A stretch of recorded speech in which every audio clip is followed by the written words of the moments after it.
it's interesting because the cycles that you go through in life, you know, you go from K through 4th or 4th through 8th grade, freshman year through senior year. So it was like, okay, I'm a freshman, and I gotta, in 4 years, I have to be a senior. I have to be ready to graduate. I have to be on top of my game, and I have to be ready to offer something to my community. So I kind of, it was very humbling. It's something I took very serious. I sat back and said, I am gonna succeed because the people gave me the opportunity. They gave me the faith, so I can't fail.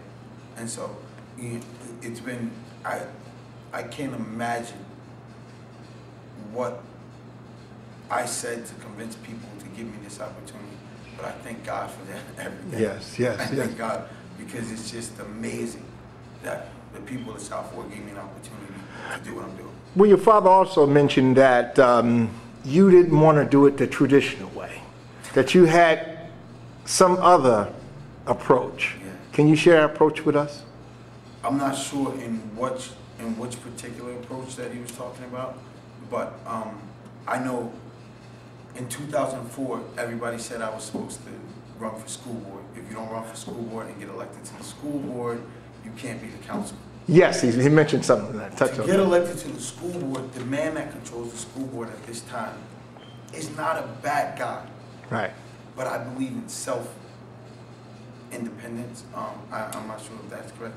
Preservation or something? I believe self-preservation. Yes. I believe in our community that we have to do for ourselves before we let others come into our Yes, so yes.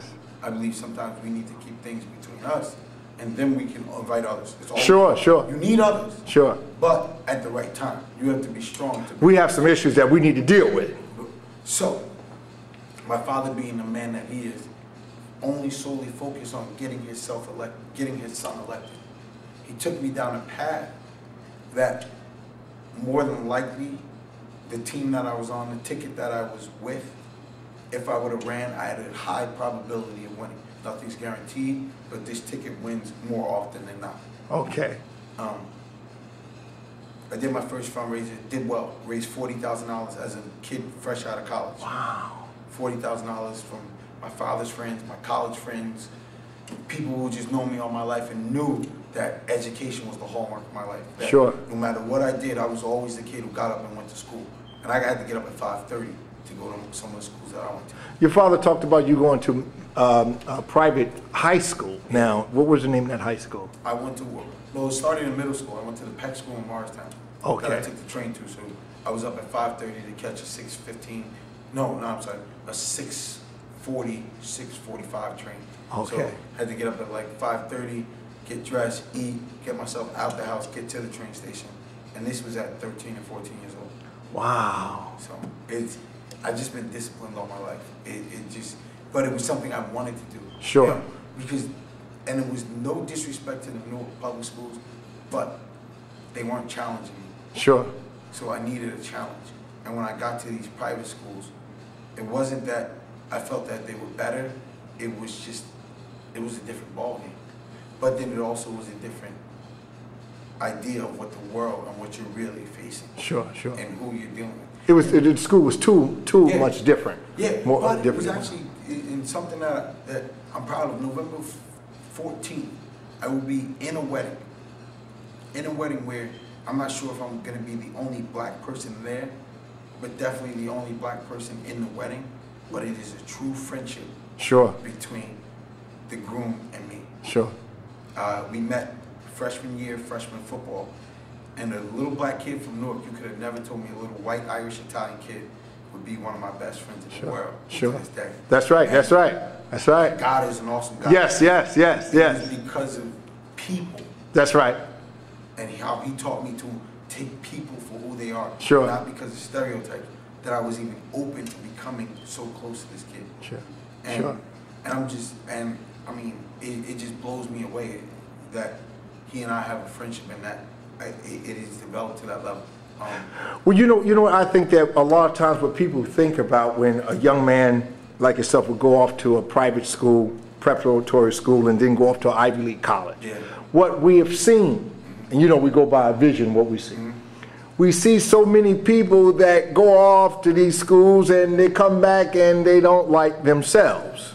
Or they don't like their community, and all of a sudden they ain't no good and everybody like them, you know what I mean? So what kept you balanced? Because you're balanced. Well, I've met some that come from them schools, I would just very well save my money, you know what I mean? No, and I saw those kids along the way, and I felt sorry for them, if anything. I actually didn't mock them. More Sure. I felt sorry for them, because I don't know what to exactly say to pinpoint. This is what I give credit to. I give credit to my family first. Amen. My family. Yes. And God. Well, Yeah. I give credit to God first. Yes. Then I give credit to God for the family that He gave me to keep me. My mom, my father is something, but my mother is something special. My mother's she's a social worker by trade. Okay. So you understand, she believed in service. I was a kid who did home visits with her in the projects when the projects were still Sure, open. sure. And we were researching HIV and AIDS. Wow. In the 80s when it was cliches to talk to people. That's right, that's right. So, and the only way you were going to get these people was to go to the project. So, and I'd be right along with her notepad, making the notes, and we'd be writing the project service to people, making sure, because this was something that was destroying our people. And we had to make sure that we brought this awareness to it. So I take that, and I take one more thing.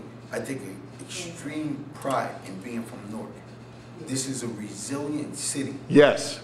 That has taught me as so many times that who I am, no matter what other people think, is great.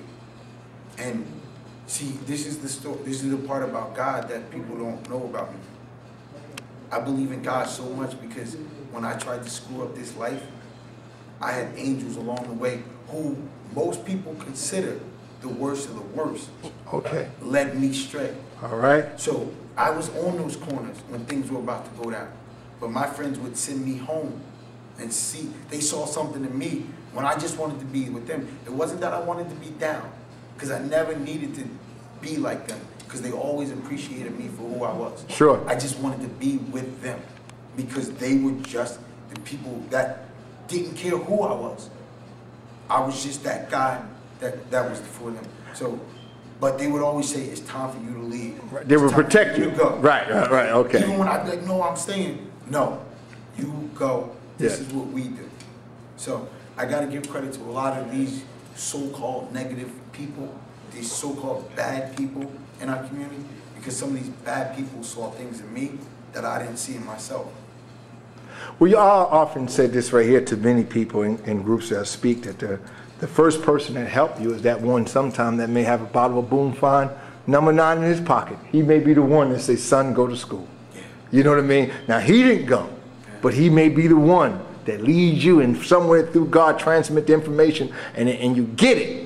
You see, so sometimes that's just how it is. Before we can enter institutions that's there to help us, there's always been somebody to lift us over that step at first. And unfortunately, we're not, a lot of times, don't give them the honor that they so desperately deserve. And you're doing that right there. I don't forget those guys.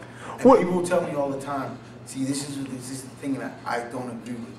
A lot of people try to tell me that you can't save everybody. Well, I'm not trying to save everybody. But I got a few that was there for me. That's right. And 4 years is not enough time to save them. That's right. It's not, because they've had 20 and 30 years of doing what they do. That's right. 4 years is not going to change them. 4 years has them thinking different. But I need another 4 and another 4 to really change them. That's so right. I'm not giving up. Because I do believe in my crew and my little group that grew up with me, and our families grew up together. She knows some of the Basses and that family. We're going to make it together. Because we were out here together, we're going to make it over. So y'all going to stay the course. That's right. That's right. And that's a good thing. Now, in this community, there's a liquor store, if you can comment on it. Yeah. And Kelly Shabazz has been instrumental in trying to diffuse the reopening of the store. Now, what do you think? Where you know, I know you're a councilman in this ward and everything. And when it was told to you about this liquor store, what was your reaction? As I told you, Reverend, it was a no-brainer. This is just a no-brainer. What came through with it is that Miss Carolyn K Shabazz and I saw that everybody didn't have the same intentions that we had. And a lot of people played a lot of games with us. Side plates.